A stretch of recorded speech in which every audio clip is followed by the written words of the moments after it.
You know, there's a wide difference between thinking of what you want in this world and thinking from what you want. Let me tell you, when I first heard of the strange and wonderful power of the imagination, it was in 1933 in New York City. An old friend of mine taught it to me. He turned to the 14th of John, and this is what he read. In my Father's house are many mansions. If it were not so, I would have told you. I go to prepare a place for you. And if I go and prepare a place for you, I will come again and receive you unto myself, that where I am, there ye may be also. He explained to me that this central character of the Gospels was human imagination. That mansion was not a place in some heavenly house, but simply my desire. If I would make a living representation of the state desired, and then enter that state and abide in that state, I would realize it. At the time, I wanted to make a trip to the island of Barbados in the West Indies, but I had no money. He explained to me that if I would that night, as I slept in New York City, assume that I was sleeping in my earthly father's house in Barbados, and go sound asleep in that state, that I would realize my trip. Well, I took him at his word and tried it. For 1 month, night after night, as I fell asleep, I assumed I was sleeping in my father's home in Barbados. At the end of my month, an invitation from my family came, inviting me to spend the winter in Barbados. I sailed for Barbados the early part of December of that year. From then on, I knew I had found this Savior in myself. The old man told me that it would never fail.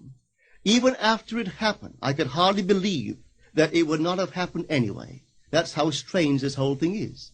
On reflection, it happens so naturally. You begin to feel or to tell yourself, well, it would have happened anyway. And you quickly recover from this wonderful experience of yours. It never failed me if I would give the mood, the imagined mood, sensory vividness.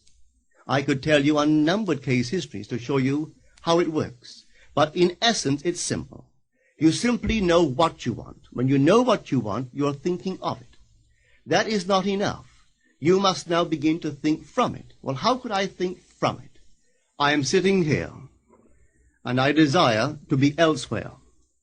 How could I, while sitting here physically, put myself in imagination at a point in space removed from this room and make that real to me?